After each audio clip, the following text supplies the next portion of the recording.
Welcome to the Sleeping Barber Podcast. Christine Gilles joins us on the show today. She is the Chief Product and Marketing Officer at Blackline Safety, winner of Globe and Mail's Top Exec in 2023, and she's talking about advice she'd give herself as she started a startup, building credibility with a CFO, who manages price, and the value of adding market intelligence to the marketing's remit. Welcome to the Sleeping Barber Podcast, a place for business leaders to get the best and most credible information on marketing, strategy, and innovation. Your hosts, Marc Binkley and Vassilis share their experiences as they gather insights from the world's leading experts. Now, on with the show. Welcome to the show. Today we have Christine Gilles. Christine, we're so excited to have you here. This is going to be It's wonderful to be here. Yeah, we met during the summer, I think, in person for the first time, and just got really excited about learning more about you and your story. Really wanted to have you on the show. A bit of background about you. You're the Chief Product and Marketing Officer at Blackline Safety, which is this amazing company doing amazing things on wearable sensors. You can tell us more about that later. You were awarded Globe and Mail's Top Exec Award in 2023. Yeah, she was. You've got I'm blushing. A long career in, not that long for a 29-year-old, in B2B SaaS and tech and product marketing. But a lot of that is in startup / scale up. And so that's a big part of what we wanted to talk to you about today is living and working and succeeding in an environment where everything is changing minute by minute. Growth is happening so fast.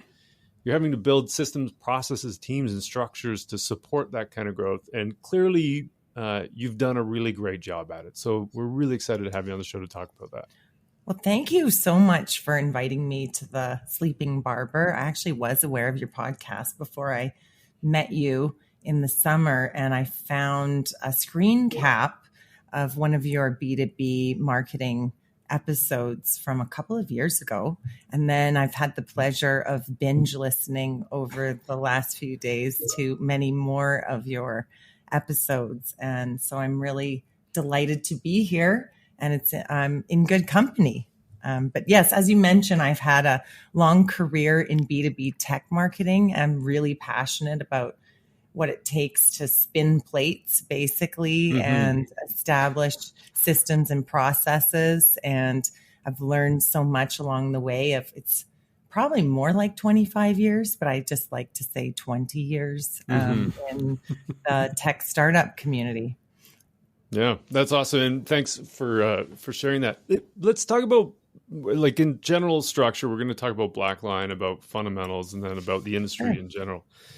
But from what I gather, Blackline, from the time that you've been there, it went from 38. This is what the Globe and Mail said. Went from 38 to 74 or $75 million. I mean, that's a lot of growth in a really short period of time, like 3 years. So just to start off, like, knowing what you know today about taking on a role like that, if you went back to yourself in day one and you could shake your hand and go, "Hey, welcome to the team," what would you tell yourself? Yeah. Well, I was really intentional about the approach when I joined this role. It was almost 3 years ago now, because the company was already successful.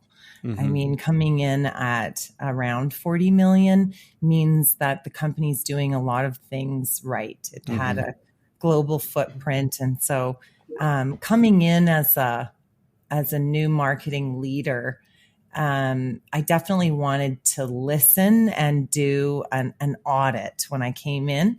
And so I did a bit of a listening tour and an audit. But you know what I'd tell myself about that day one is that I would just say, trust your instincts. So I think when you first start a new role, you have this magic of being able to see everything so crystal clear. And those instincts they're right on. So I'm here almost 3 years later, and the things that I said were going to move the business ahead, actually have. And so just by way of example, because I've worked in tech marketing for most of my career, I know that it's really changing human behavior when you are driving technology adoption. You have to kind of think like an anthropologist, and you have to think about the psychology of change management. And when people are stepping up to buy your product and then they're responsible for rolling it out in their organization, like they're nervous and they are in the spotlight and they see it as a risk in their career. It's like make or break. And so I knew, for example, that change management, if we could help our customers feel comfortable about leading the change of adopting our wearables and our software in their companies, that was going to drive sales. And so we did this change management white paper with all these templates. And then a few weeks later, I had one of our sales leaders here come to me and say, we just closed a $500,000 deal as a result of this change management white paper, because the individual had to sell the technology to his senior leaders in the organization. And they started asking all these questions that were around, how are you going to lead this change in our organization and overcome these, points of resistance in changing behaviors when they're using our technology. Yeah, that's a great story. It's so fascinating because it's not, in that scenario, it's almost like an implementation or a customer success thing, but marketing has a role in that. And it's not. Well, that's right. Yeah. Like time kills deals, right? That's what our sales leader here always says. And you've heard that from marketing leaders and sales leaders. And so when you have someone who's, again, dragging their heels, or there's a committee, also B2B buying committees are also huge. And there's, Gartner says 6.8 individuals who are involved in procuring a technology for the enterprise. And so that's a lot of different hats. And it's so easy for someone who's slightly risk averse to slow the deal. And again, it kills it.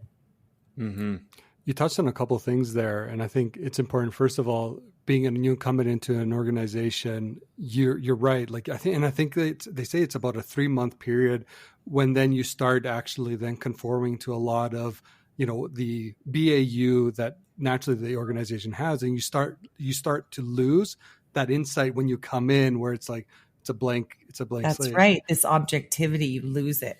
Yeah. You've got the group think almost. You've been persuaded by the ways that they've always done things. Exactly. And you start seeing all the friction points as well. And you just start accepting that that's just how we do it. My question is going to be just around, first of all, actually, I didn't even welcome you. So welcome to the podcast as well, Christine. Thank you. It's great to have you. Is there, as you kind of, went through that process, were there any quote unquote happy accidents that actually happened along the way? I wouldn't say happy accidents so much in terms of the onboarding period or my first 3 months. I would say that about 18 months ago when the tech market crashed, that was a really tough time. But the upside of that was we do sell to industrial customers, and it's health and safety equipment. So I'll just take a moment. You can what Blackline does is makes wearable devices. So you can think of it as a souped up Fitbit, and it has gas detection. It has GPS, so location enabled services associated with it. And then it's linked to the cloud in our software as a service platform. And it's got voice enabled. So it's sort of got some walkie-talkie features. And so people who are working alone can be protected while they're on the job. So if they fall, it has a fall detection device, for example. If they're exposed to a toxic gas, it will alert and our safety operations center and send help on the way. So I first was thinking of it like the Star Trek thing that on the chest, and then I'm like, no, but it's got a built-in fire alarm, and it's got carbon. It does. It has an SOS button. That's incredible. Yeah, we save lives. Health and safety technology and the adoption of it in the industrial sector didn't really slow down during the pandemic. So we were able to grow during the pandemic, and then through the tech kind market correction, we were able to focus on sort of trimming back as well as continuing to grow. So I'd say that it was the result of a lot of hard work. I wouldn't really call it a happy accident, but also maybe from a hiring perspective, it was a happy accident, and it was a little easier to find talented people. Software developers cost a little bit less during that time. So that helped us a little bit overall. Digital marketers cost us a little bit less. We're an expensive bunch. Yeah, we sure are. A little less expensive now than we were maybe 18 months ago. Yeah. We put a discount on our rate cards. Right? Don't tell anyone. Don't tell.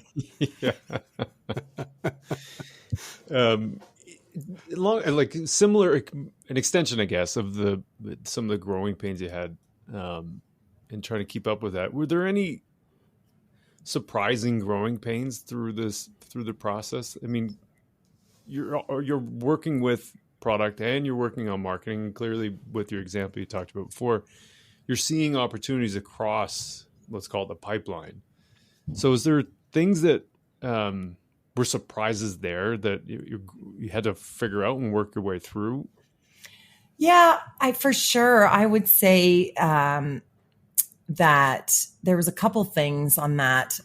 One is that I think I learned, so our head of growth and the president of the company, his name is Sean Stinson. And so he and I have a really good working relationship, which is great. We can align conceptually there. But I think what I uncovered is that there wasn't that same alignment at all of the sort of different touch points between marketing, sales, and customer success. So our commercial engine.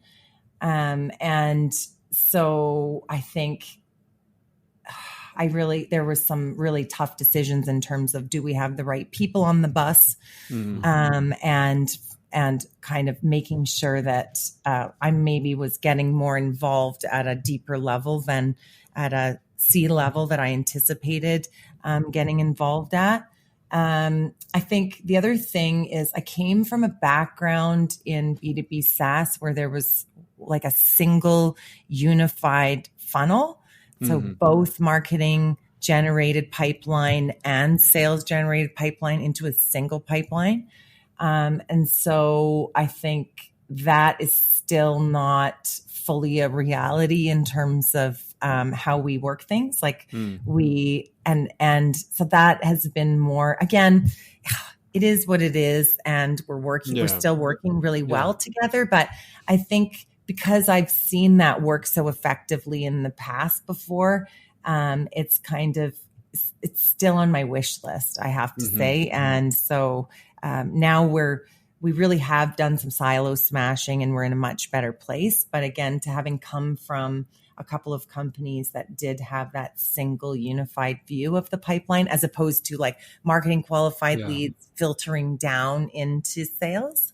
Right. And so you're just lobbing like leads over a fence. Your turn. Closing your eyes. 100%. Yeah. It's common. Like, I think that's such a common challenge, probably more than ever, and more now, I would imagine, on the implementation side, because to your point earlier, like that you can doesn't mean that you will feel good about it or that it will work.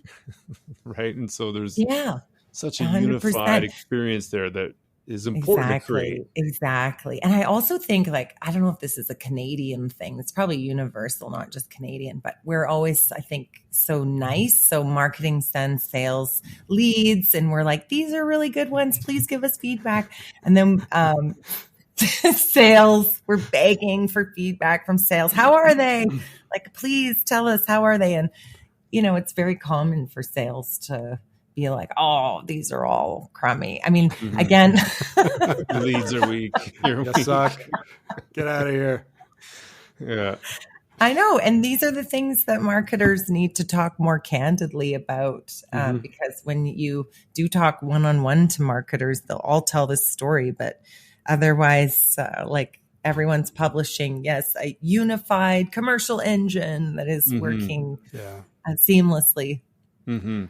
As a fan of the podcast, you probably would have picked up on this as well, but we're having increasingly more and more conversations about building those relationships internally, especially with like the likes of the CFO, and having marketers learn more of that financial language and getting more comfortable in that space. How have you approached that at Blackline, or is that something that's on the radar? Oh, absolutely. So I did take finance in my MBA, but that was in 2003, so almost 20 years ago. You can imagine that I didn't remember all of that. And so when I joined Blackline, I actually recognized that I wanted to build a tighter relationship with our CFO. And so I ended up, and there's a few parts of this, but I ended up enrolling in a course that was called Corporate Finance for Non-Finance Executives or non-finance leaders. And it was actually taught by the director of finance for MasterCard in New York. And it was an online program. There were 14 sessions, and it was phenomenal because we used all of Apple's public statements and filings in order to build our own models. And so that went a long way. But the other thing I would say is here at Blackline, Shane Grennan is the CFO, and he and I work really closely together on our ESG report and all of our messaging around our corporate social responsibility, as well as being a publicly traded company. I get involved in some of the investor relations and also preparing presentations for the board. And so we have those organic touch points, but I think it's important for marketers to really step up and learn what finance knows, at least at a very kind of cursory level, to be able to put ourselves in their shoes and understand what drivers are important to them. Yeah. It's no wonder, as you're talking about, like, thinking about the financial statements of Apple, I'm like, yeah, no wonder people look at us funny when we talk about stuff like brand love. Like, where does that fit anywhere on a freaking spreadsheet? Know your audience, right? Yeah. Give me more money so we can build brand love. And we only talk to you once a year. Yeah, exactly. Yeah, the frequency is an interesting one too, because I can see how you occasionally run into people, but yeah, really, I'd imagine I have to make a conscious effort to reach out to finance people, CFOs or whoever, and make a habit of having more meaningful conversations more often. I think so too. Yeah, I agree. And then the other thing I think that's really important as a marketer in terms of getting on the CFO's radar or building credibility with the CFO is around that return on investment piece and sharing anecdotes or case studies along the way of if you do have a sales win, sort of like the one I mentioned earlier, where one of the tools that marketing developed helped bring in a deal that was $500,000. If you get those anecdotes, or even better, you can show all the touch points through your pipeline, right? And you can show the attribution. Again, it's not perfect attribution across the pipeline. It's challenging, but if you can share the occasional anecdote along the way, I think that's also going to really help demonstrate how you're building revenue for the company. So have you been able to find a way to kind of show that ROI for marketing or from marketing investments as well? Yes. Actually, so one of the ways that we've done that here is through a vertical campaign that we ran. So we started selling to fire and hazmat departments. So fire departments, but also within most cities, there are hazmat teams. Of course, they get called out if there's any kind of like chemical spill or leak. Exactly. Gas leak or like something a like train that. blows up or derails or something like that. Exactly. Yes, exactly. It feels like more of these have been in the news lately with train derailments. And so we built out an entire digital campaign. It was mostly online, but we had trade shows as part of that as well. And so we measured all of the new customers that we were securing over a period of time. We now have 75 hazmat customers, and we tallied up over 2 million in revenue. And so when we looked at those deals, over 75 hazmat clients, we also identified 10,000 touch points that we'd had with those 75 10,000 clients. That's right. Digital touch points from like the time they spent on our website to webinars that we'd had with them, FaceTime with some of our salespeople. Wow. And so, we've got HubSpot running on our website, and we use that all the way from front through to the customer success team using HubSpot. So, when you can start to tell those stories, then you're really building credibility in the organization. When it comes to, maybe if you don't mind if we stick on that as that example for a minute, because there's a timeline component. And so there's this idea around, and this is one of the most common challenges I think for all marketers, but especially someone in your position. You've got an expectation of return. And so there's often, I think, a demand for short-term results. And so getting 75 customers, which represent 2 million. 6.8 people though per customer, so 75 times at least 7, and whatever that works out to. There's a whole bunch of people there that are part of that decision-making process, and it doesn't happen overnight. So how do you get from that point of show short-term returns? I need to see something today to time. Just wait. we're getting result. You know what I mean? Yeah. Well, I think it's really about that storytelling, or almost like presenting mini case studies internally to your executive team, or even the board if they're an influencer there. And so just as marketers are trying to build endorsements for your brand externally, or better yet, case studies, that's essential for technology marketing. Mm-hmm. I think getting like that "who says so besides you," Christine, the marketer voice. And sometimes that does mean it might feel like it's a little self-serving, but asking one of those customers for a quote. We also do win-loss analysis here, and we do win-loss interviews. And so when you can get a customer explaining the exact touch points that influenced them, and when they first heard about you, where they saw you, what white papers they downloaded, what elements influenced them in the sales cycle, that can really help. And I think it's important to, be seen doing the work. Again, marketers could spend most of their time on this attribution challenge, and you have to think about, is that really worth it? What's the opportunity cost? And perhaps you can share just anecdotes. Yeah. And again, I think I'm a big believer in the "who says so besides you," outside in. If you can get a customer saying it, writing it down, mm-hmm. I'm not afraid to ask for that. I'm writing that one down. I like that. "Who said so besides you?" I'm just doing the same thing. I told you we're the same. Yeah. I'm going to write it backwards though, V. "Who said so besides you" is so essential and powerful. I think I use it my team is probably so sick of me. And outside in as well, outside in thinking versus inside out thinking. In tech, inside out thinking is like very, very common. Like, here's our features. This is why it's so awesome. Exactly. Yeah. And we were like, we're engineers, of course, building cool stuff, and it can do all these things, and look at these features.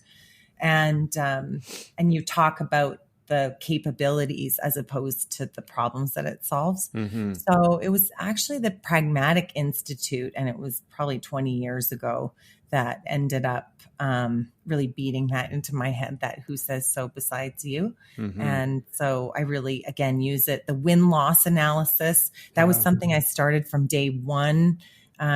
We at Benevity, where I worked before Blackline, we had a really terrific win-loss program where I just saw the power of that. And again, it helped me. Like, I'm not from connected gas detection. I have a long tech marketing background.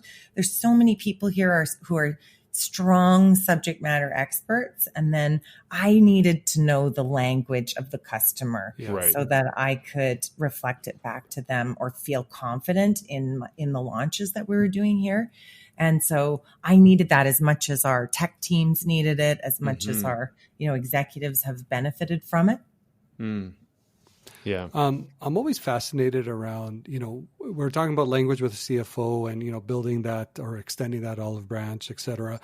I'm always fascinated on how marketers approach things like justifying budgets and marketing budgets. And I'm just be curious to understand, especially in this line of work, is there specific frameworks that you lean on? Is there a methodology that you really kind of invest time in to kind of help craft that story? Because outside of the relationships and your ability to storytell internally, I'm sure you're using something else. Right.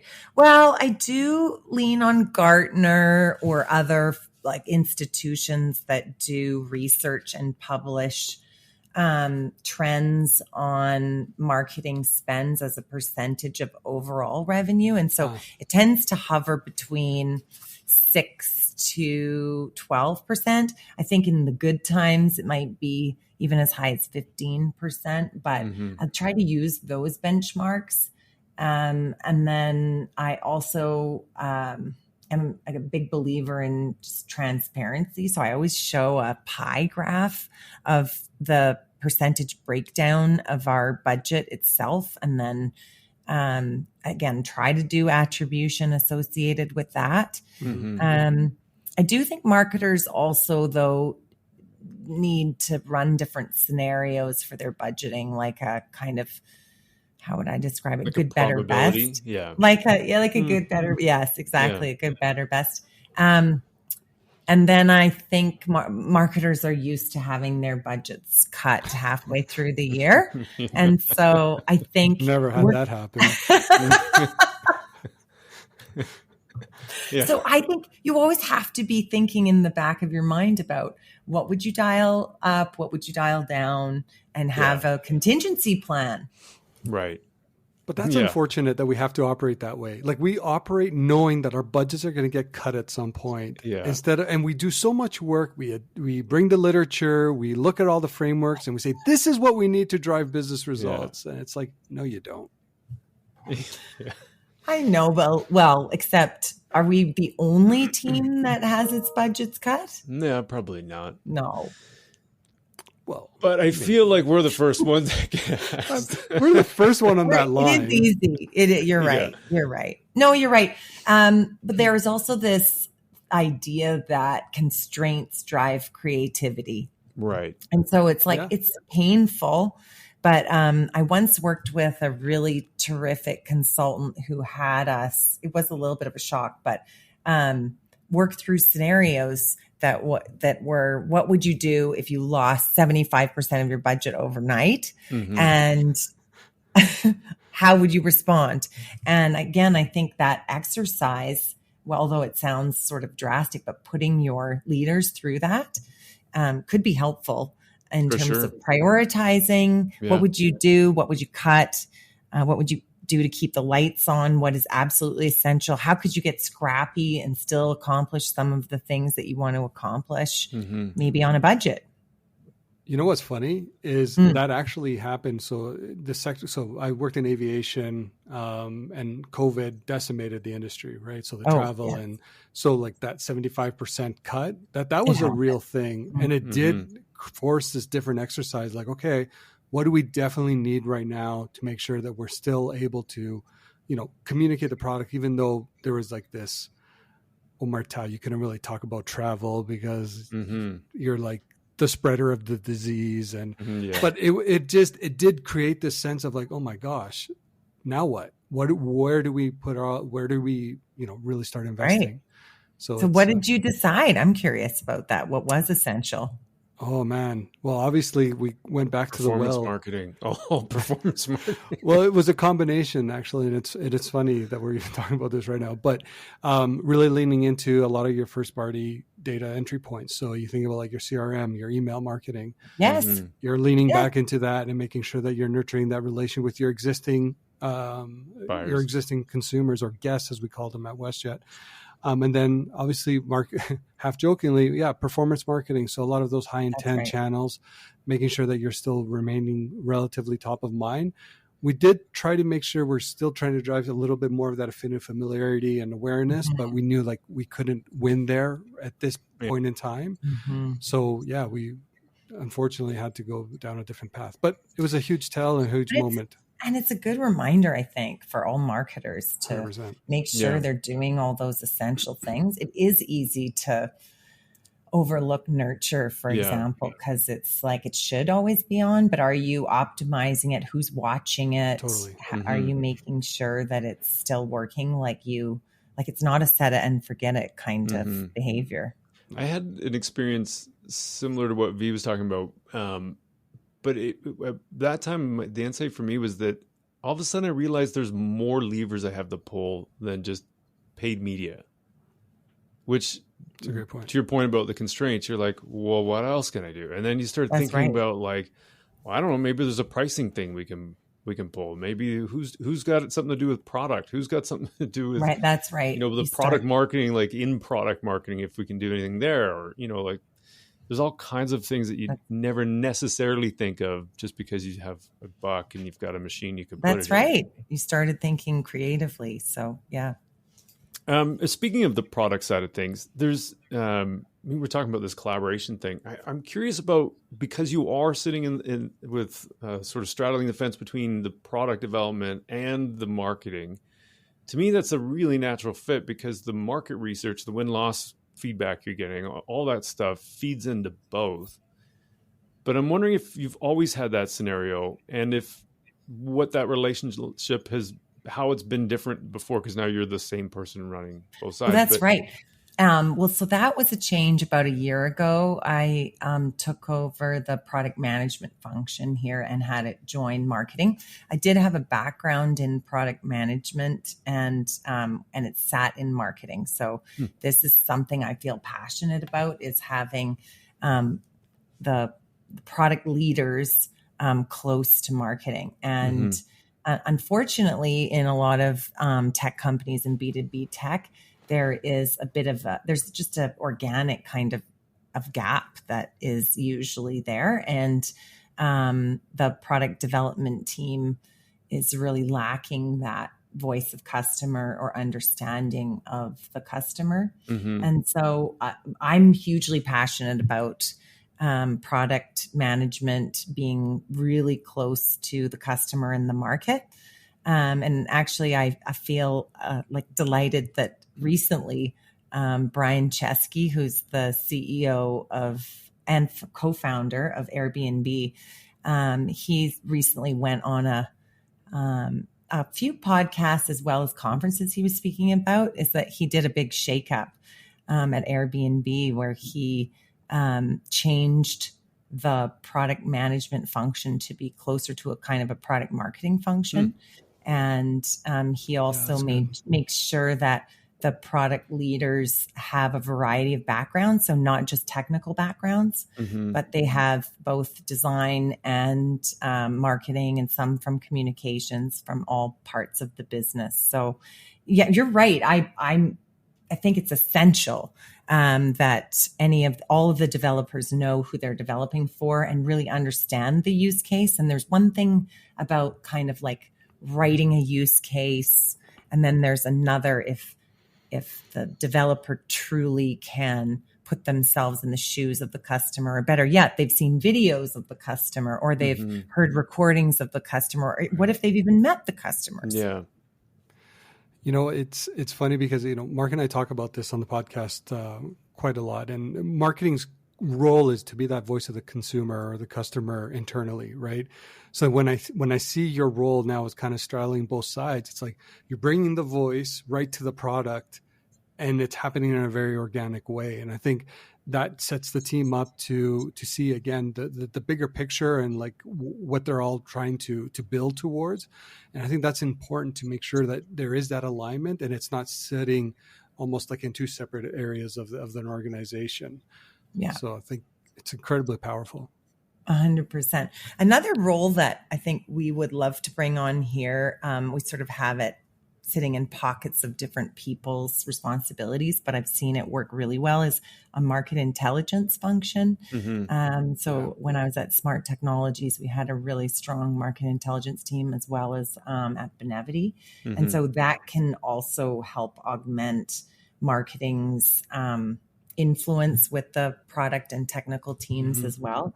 And I think it's because, again, as marketers, we're always so busy, like driving demand and busy building programs and launches.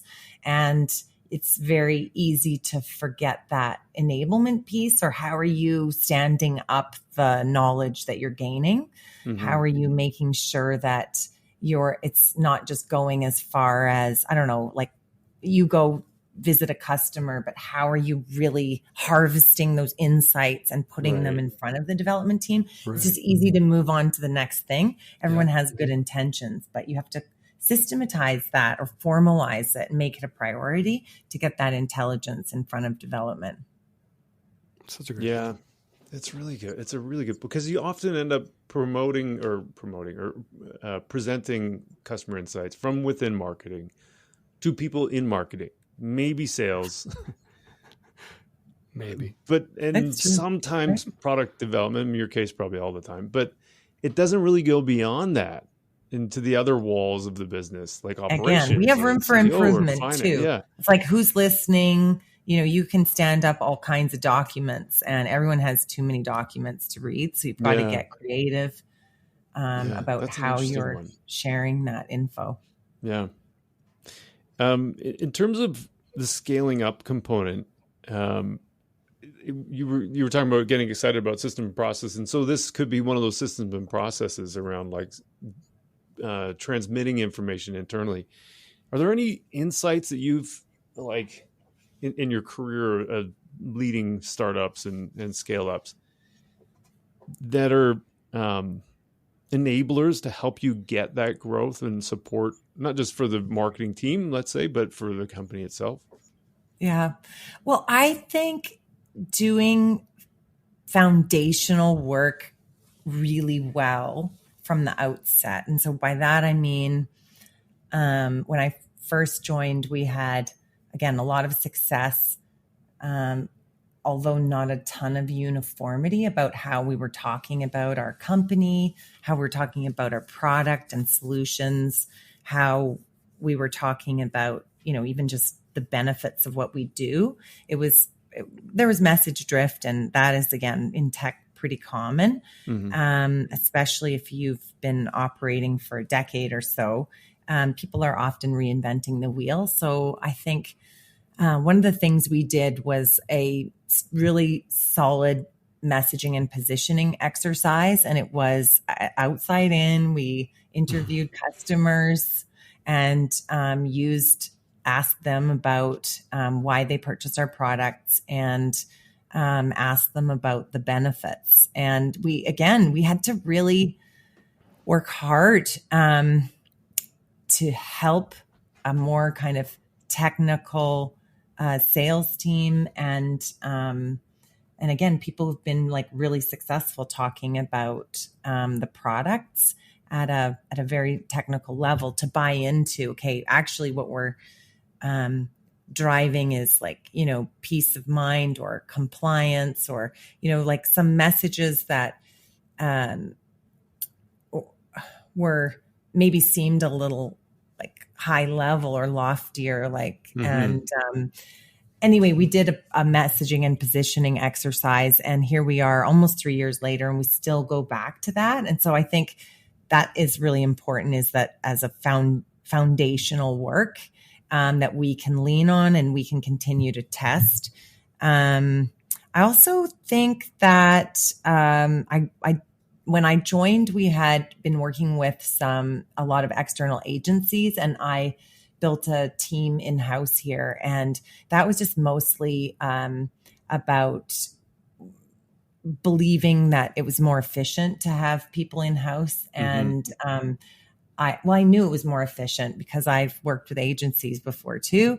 And so having people in my own, kind of backyard or in the office who can quickly brainstorm and then pump things out and be working more quickly. So now we have an in-house model, and we work with a few contractors, but I moved away from an external agency just because I thought it was also overkill for what we really need here. B2B is, again, it's pretty like practical, tactical, and you've really got to be responding and listening and moving quickly and trying new tactics and seeing what sticks.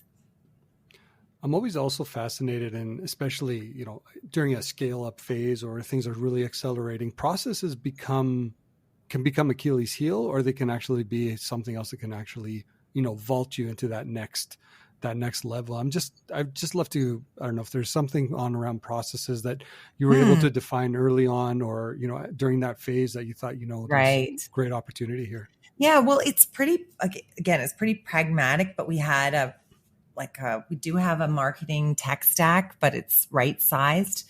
So for the size of our company, so we're maybe 500-ish people here. So we really, I already mentioned we have HubSpot, but we just started using Monday.com. And then we have a bunch of leaders that are a combination of, they can be strategic thinkers, but they're also really pragmatic. And so I'm sort of a more light on process kind of person, and try really hard to keep organized with minimal process. But again, it's a balance, right? Yeah, I think.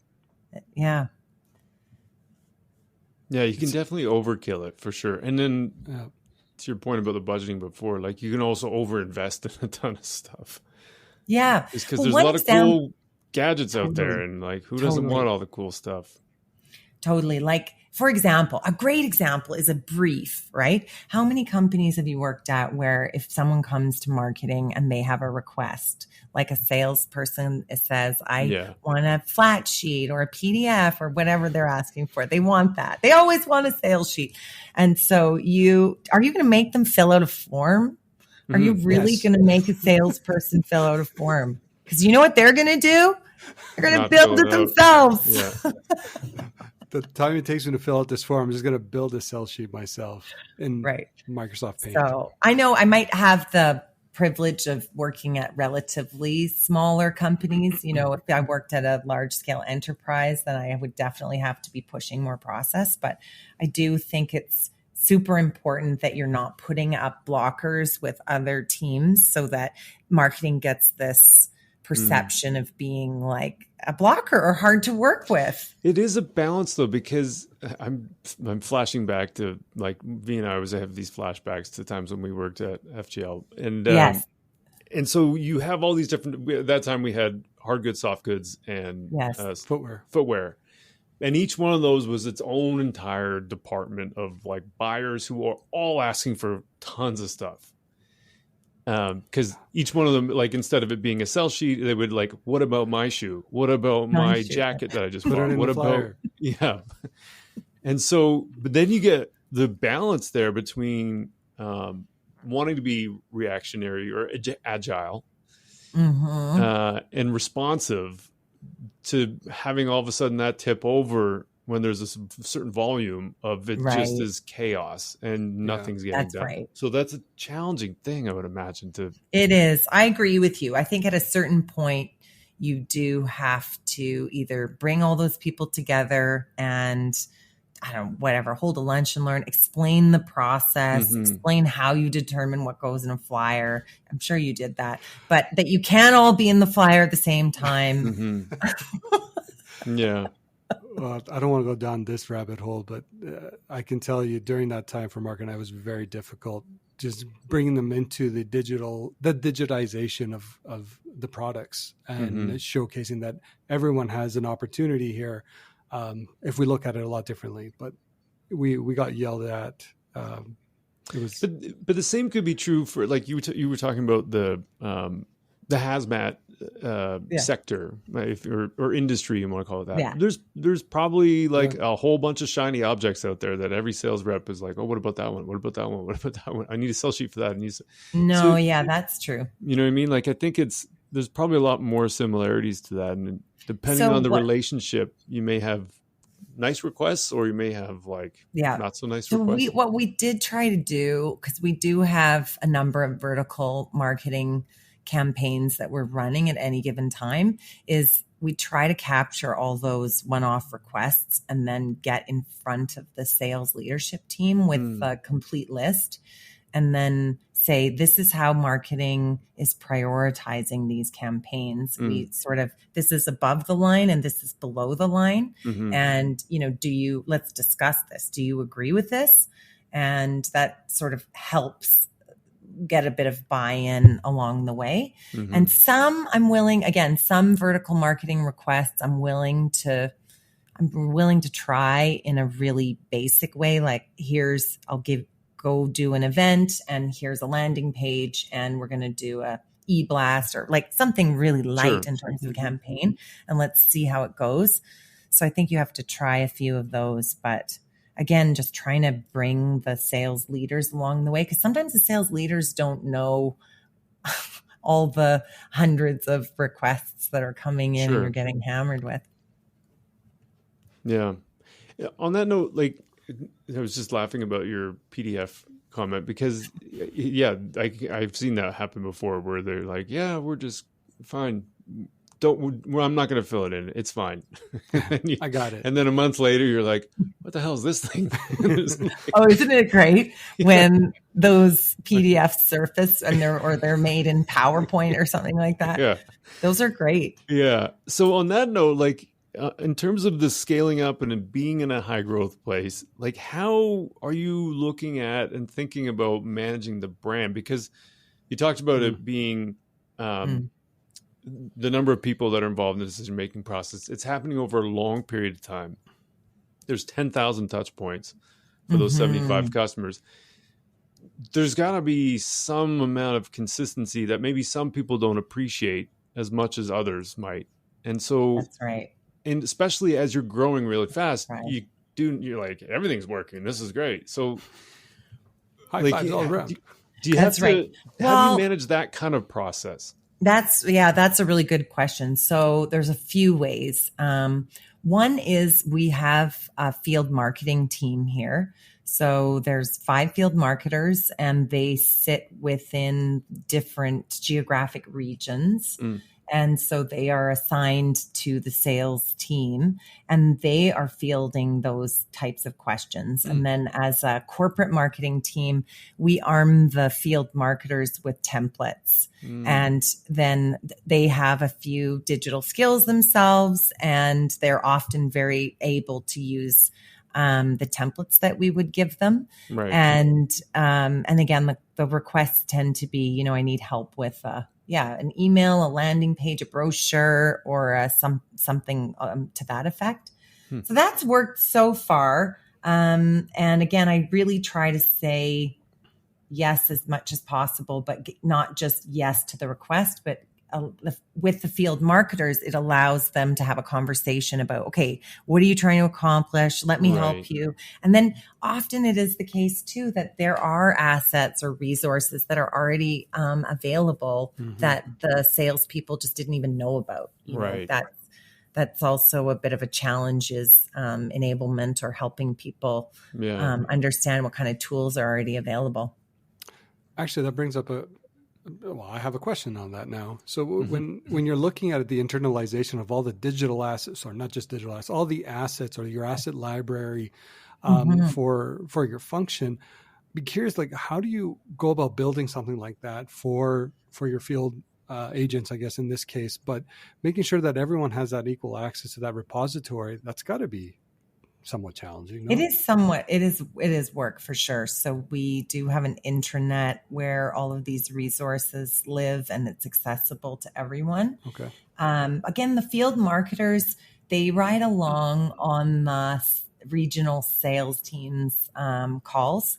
And so they are ear to the ground listening to these requests as they're coming up. And then they're often serving up those resources. And then we have a couple of people who are in charge of brand and design, and then they make sure that those libraries are up to date. So far we've been able to stay on top of it, getting those brand assets in order. But again, the other thing I would say is we have internal, regular sales and marketing kind of all hands on deck type of meetings with customer success too. And then that's an opportunity to just educate and remind people about the resources. And again, the who says so besides you marketing is really good. So sometimes if one of the sales reps says, whoa, look at this repository, this is amazing, I didn't know all this was here, I say, on the next meeting, could you please say that? And then I'll be putting it in my calendar, reminding them, because peer-to-peer influence is a lot better than marketing. Wah, wah, wah. Marketing's telling us again. Brand police. Yeah, exactly. Got my hand slapped again for marketing. Don't go to them. The field marketers is a great idea, though, because I also ran into something like this where we would say, enablement, self-enablement. Everything's in SharePoint.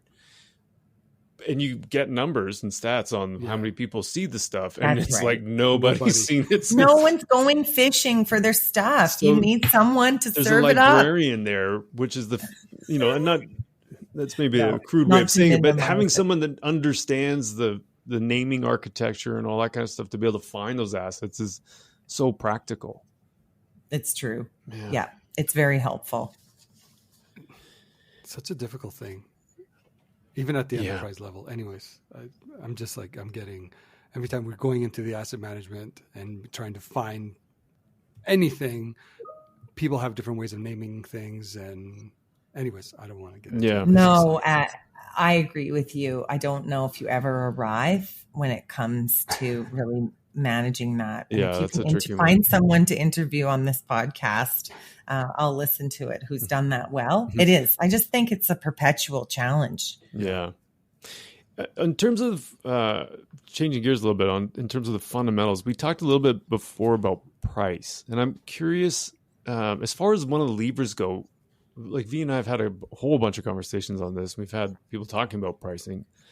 But in terms of your point of view, I'd love to hear what you think about pricing and the strategy behind pricing and where it sits as far as like how you can maximize that and use customer insights and stuff to help guide that. That's right. Well, right now our pricing sits with our product marketing team leading recommendations. But in all the tech companies I've worked for, I think, price is really, it's complex. And the person leading or the function leading the recommendation really has to have a role where they're shepherding information from many different inputs. And so it's more of a facilitator kind of role, or leading a recommendation that's built on collaboration from lots of different teams. So for example, we have Of course, our sales team, they're always going to be a stakeholder in price, but more importantly, customer, when we want to try to do some research around the value that the feature or the service will bring. So we really try to do value-based pricing.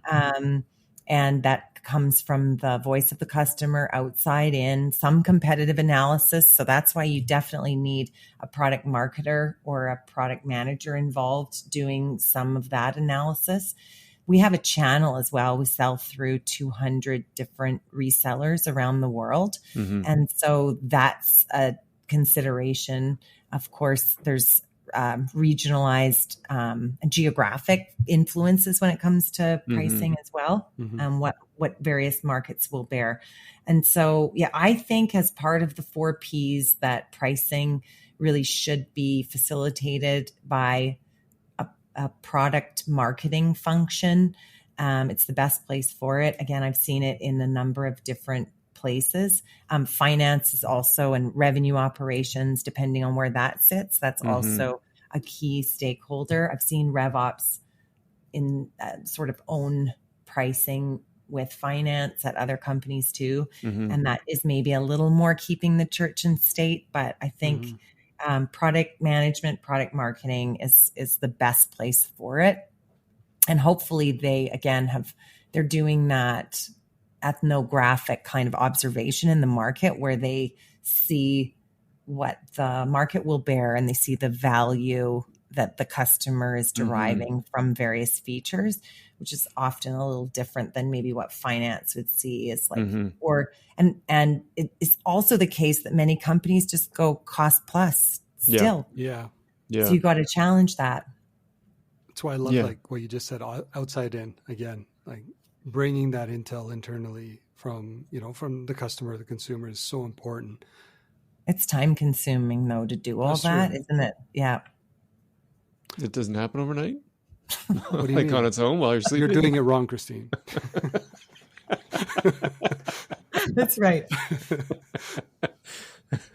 I'm really excited to ask this next question, and I know we're getting close on time, but did you say last question? No. I'm getting excited. Next question. Next question. Okay. Yeah. So I think we can all agree there's usually around those, 4 types of business orientation. You have marketing-led organizations. You think the Apples. You have sales-led. Maybe you'd be more of a Salesforce type company, product-led, operational, et cetera. Now, obviously, you have a wealth of experience. You've worked for different companies over the course of career. Just curious around, how does your approach to leadership change based on the orientation of the business? 100%. I think it has to. Okay. Because me as a single leader and individual I'm not going to change the culture of a company alone. And so I'm interested in working within the culture. So in a sales-led organization, I think it's essential to work very tightly with those sales either leaders, or there's always those, what did they call them? Those like sales darlings. Like there's always these highly influential salespeople who are rock stars, and they've often been around a long time. And so they have all this credibility. They might not be leaders, but they've got the credibility when no matter what they say, half of the sales team, they'll pay attention. So I think it's essential to get the right people on board and again, help them advocate to their colleagues in a sales-led organization. So then marketing is working, of course, in collaboration with sales, but who's really owning the message to the salespeople, or who's advocating for the rollout of a product, for example. So I think our product marketing team here at Blackline has done that really well in partnering with sales and finding salespeople who are subject matter experts or who really have credibility around a certain product, and then like working with them. And so that's worked out really well here. And then of course, in a marketing-led organization, There's, just a lot more, I think, flexibility in terms of often budget, I think. Less of a fight, usually. Yeah, exactly. And then in a product-led organization, I think that most of your marketing efforts have to be around your go-to-market or your product marketing. A lot of campaigns should be oriented around around the products. The product is the hero. Yeah. Speaking of which, I know we're getting close to time, and V mentioned this too, but I'm so fascinated. V and I have also had so many questions about this through debates. Like, in your mind, do you see the fundamentals of marketing being like market orientation and strategy with targeting and positioning? You've got things like execution, price, product, place, promotion. But within that, like, those are pretty standard, I think, for most companies. But then within the marketing world, you've got product marketers, you've got growth hackers, you've got performance marketers, you've got brand ninjas. Like, do you think their roles are meaningfully different in a startup or in a scale up, or you know what I mean? Like, this is a great debate among marketers, isn't it? Is like marketing people are notorious for renaming their functions and rebranding their various functions. And I don't think demand generation is even something you're supposed to say anymore. Are you? Or isn't it growth? Am I? Or well, that's another. Yeah, those are two other things. Demand generation. Lead gen, demand. Oh, you definitely don't say lead gen. Oh my goodness, no, you never say that. But anyway, so I agree with you that I think that it's hard to keep up. You always have to listen to podcasts or go to marketing conferences to keep up with what is the latest terminology that's emerging. But I would say in B2B tech, I think, and the emergence of digital marketing, I think there are these specializations that if, for example, if you had somebody who has worked in customer advocacy and they've really set up a customer advocacy or client marketing function in a B2B SaaS company before, that's experience that if you bring someone into your team, they're just going to know how to set up such a advocacy program like that. And so I think it's a mix. I also am a huge believer in cross-training people. So product marketers are really hard to find. So are product managers, like really good ones are hard to find. They're expensive. They're like, a lot of them are in the Silicon Valley. You could find those, but I think speaking as a technology marketing leader, it's very challenging to find good ones. And so I think finding people from customer success roles and training them, or finding people even from maybe a tech writing background and training them up. I think it's really important to kind of harvest people and cross-train them. Field marketers, also not born, but someone who's maybe more of a marketing generalist in the past, or even a product marketer could go into field marketing.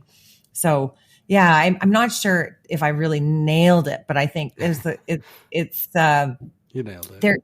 There is some specialization. There is specialization, especially in B2B tech marketing, but I also do agree that we should hold marketers accountable for remarketing their functions constantly. Renaming them.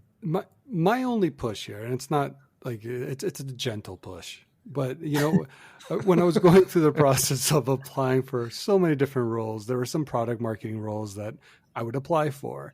And yes. The reality is when I look at the function and the scope of the role, even though in context it wasn't working or have a title as a product marketer, I felt like, why am I being dismissed? Because I have experience as a marketer.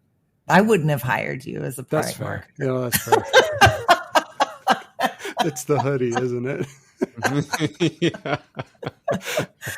No, I wouldn't have. Product marketing is really it's tough. Someone to understand positioning, messaging. Okay. I know you might say, look, I get positioning and messaging, but how to be a real advocate to lead a commercialization or a go-to-market exercise, like that experience is hard to find. If really from the working with product development on a go-to-market plan and then leading that all the way through, that's really what people are looking for in product marketing. That's fair.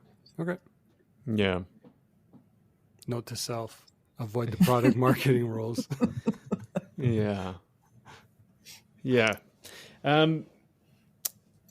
Last question for me, Christine. In terms of the industry itself, it seems to me like there's this revitalization. Maybe it's partly because like the Kool-Aid I've been drinking, but like the B2B Institute is making a ton of great stuff. There's more and more really interesting B2B case studies that I keep seeing, and some, I think, sort of pinnacle kind of companies that are out there, like a Salesforce that is doing a lot of right things in terms of the marketing.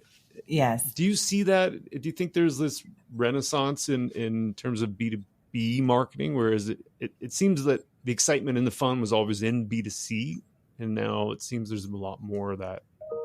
Do you agree with that? Well, I love to hear you say that because I've always been passionate about B2B, obviously, because I think it's very pragmatic. You solve problems.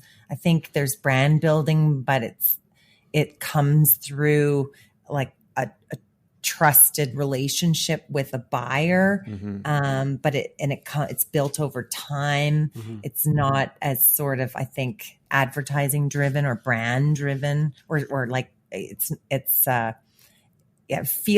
always felt to me a lot more tangible or pragmatic. And mm-hmm.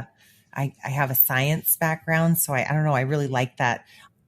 Selling to someone who has a budget or mm-hmm. who has a problem they need to solve, a job they have to do, and then helping them achieve success in their role professionally. Mm-hmm. So I would say, yes, I do feel there's a little more interest in hearing what B2B marketers have to say. And it always leads to the question of like, is there a difference between B2B marketing and mm-hmm. B2C marketing? And you always hear people say, oh, but it should be B to H. And they say it should be business to human. So you're laughing because we've all heard that. Yeah. But I think the budgets are smaller in B2B. Yeah. I think you have to be more creative and a bit more scrappy. And I think, the priorities might be a little different. Like but again, I've never worked in B2C, so maybe I should ask you, Marc, because you and both of you and V, you worked in B2C, and now if you're getting some B2B experience, how is it different? Well, I've actually just been more in B2C, so I think Marc's better to answer this because he's kind of hovered both spaces. But I think for me, the same things that you're saying apply. What I love the most is getting, thinking about the consumer psyche, getting into that thought mm-hmm. process, generating insights from that, and then how do your digital strategy or marketing strategies apply to that? So I think from that there's commonality. I think the difference though is likely, the amount of touch points. You were talking about 10,000 touch points. Depends on the type of consumer products you're leading. It's not near that. You don't know. I might have had 10,000 touch points for my guitar. That's fair. Well, I know in aviation it was like over 500. There's over 500 touch points for when you're researching for a flight or something like that, or a trip. Mm-hmm. But like other products, I think like shoes and stuff like that, Marc, in our shared experience, it's that right. I don't think it'd be 500. Yeah. What do you think, Marc? For me, I do think there's definitely a renewed interest. I think it's in part, and this renaissance happening, in part because consumer behavior is also changing. Like Amazon came out with the one-click purchase button however mm-hmm. many years ago. And I think that has led the way for consumer experiences, which is now transcended into B2B experiences. And so there's more and more expectations around a mm-hmm. seamless, frictionless one-click purchase kind of component. Like I can buy it on my own at Amazon or Lululemon or any of those kinds of things. Why can't I do that for my business products and solutions? So I think there is a renewed interest in terms of keeping up with the consumer from the B2B side that I think is stimulating a lot more ideas around how B2B businesses go to market and, fill their pipeline and create customer experiences that maybe is forcing some of that creativity we're talking about and the constraints that we used to have in terms of how we operated are now a little bit different. That's right. I'm also seeing more B2B brands try B2C tactics. Like there's a interesting company called Float that is here in Canada, and they are a alternative to expense accounts. So they're a fintech company, and they're running consumer ads, and they're really terrific. I mean, so they hired a big agency. They're also running billboards, and you're seeing more tech companies too run billboard oriented campaigns, especially in that awareness phase or in that awareness building phase. They're trying to reach consumers in new ways or customers in new ways. They're not just relying on the traditional B2B tactics like, we'll find them on LinkedIn. Mm-hmm. I'm smiling because they're buying into the business to human thing. B to H. I'm glad when I said B to H that you all didn't clap or something. What is she talking about? This has been great, Christine. How can people find out more about you? A lot of the great work that you and Blackline are doing. Okay. Well, again, thank you so much for having me. It has been a really uplifting conversation, fun as well.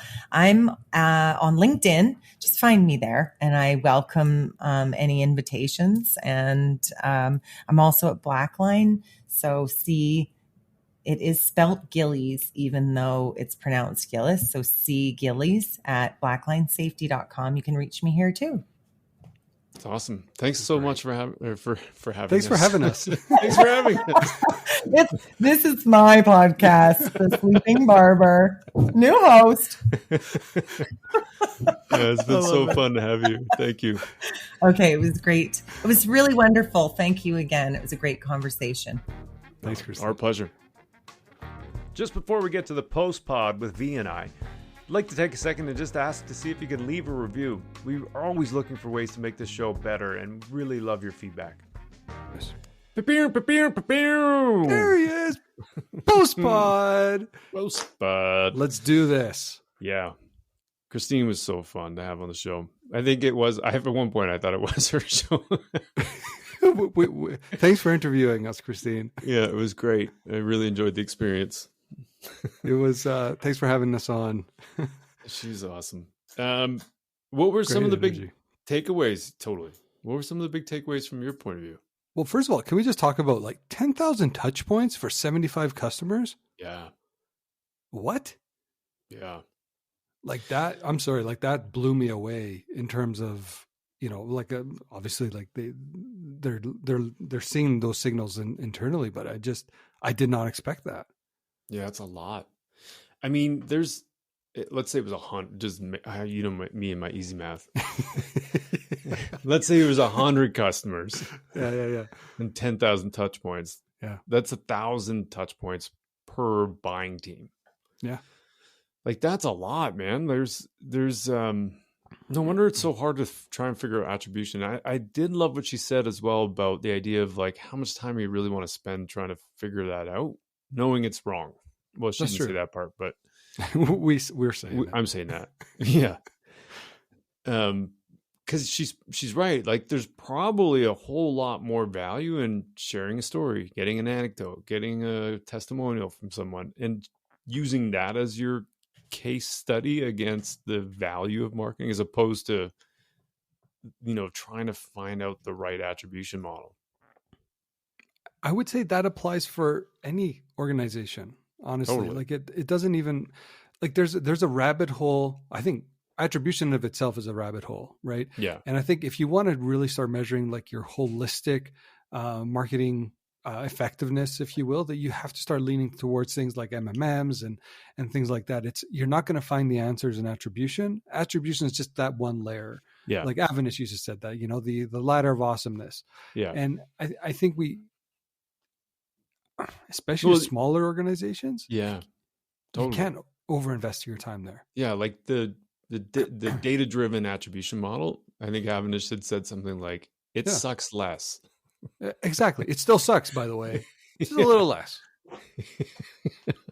I mean, yeah. So anyways, I think that was a really, really important tell there. And I think the other thing that I guess maybe it's because of the guests we're bringing on, but the fact that they're hyper aware of the language, internal language, how you're speaking to the CFO, making sure you find that commonality. And I think I love hearing that from her as well, that is something that is top of mind. And I can't talk about it enough. We have to be doing a lot more in that space as marketers.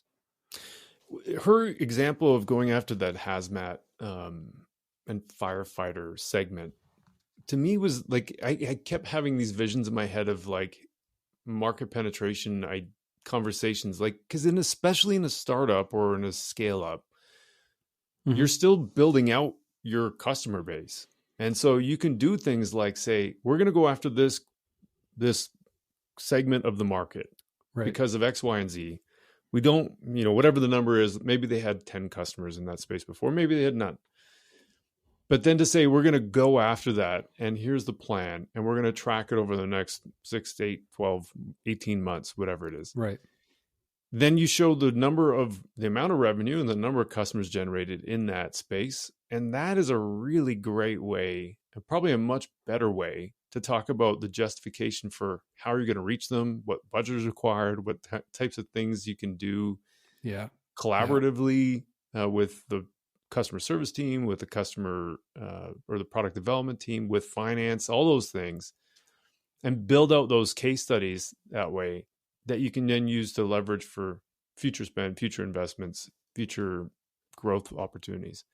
Like that's way more productive, I think, than, we turned an ad on. Did you get any leads?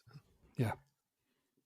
No, 100%. And I think when I think about her role in Blackline, so she straddles both marketing and product. Just think about how that plays into her being able to be effective in her role. And I think one interesting thing is when you think about the we asked it in the podcast as well. It's like if marketing is the internal voice of the customer or consumer. Yeah, being able to influence product in that way, I think it becomes really important. So I loved also that this role is actually under her purview, because I think it helps streamline a lot of the product development cycles, likely internally.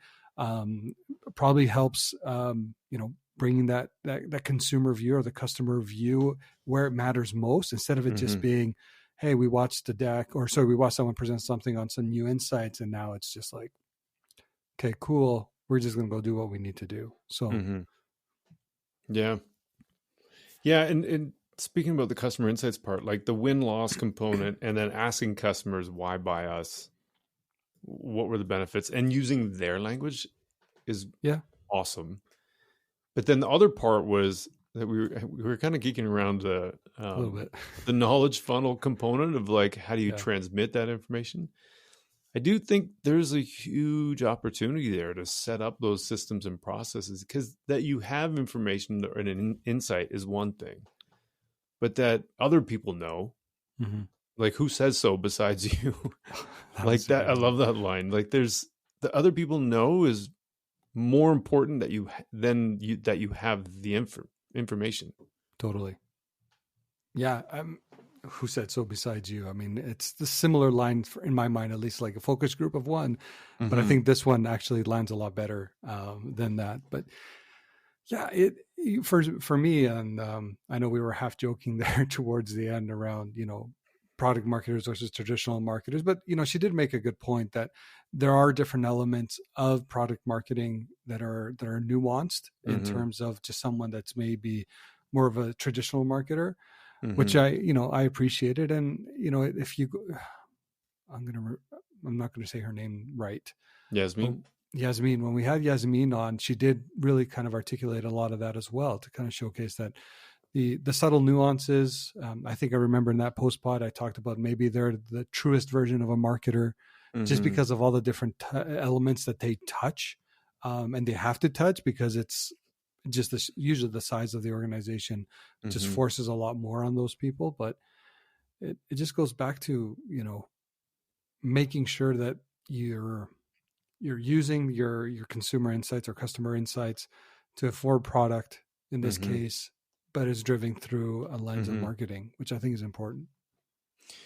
On that note, she mentioned a lot of the idea around cross-training, which I thought was really cool. And in context of the product marketer versus the growth marketer, demand gen, lead gen, whatever you want to call those, everyone, the ninjas and whatnot that are out there. I do think there's a ton of value in just getting everybody on board with the fundamentals of marketing. I agree.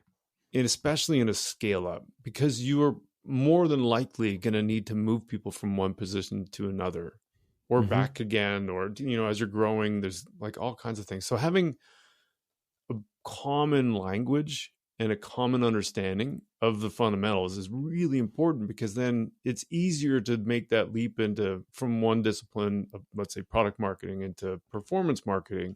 Yeah. When you have a common base. It's huge. And well, even Jeff Lowe talked about the common language. What was the acronym he used? GY. Oh, the generally accepted marketing principles. Yeah, GAMP. GYOB or something like that. GAMP instead of GAP. Oh, yeah, sorry. Yeah, GAMP.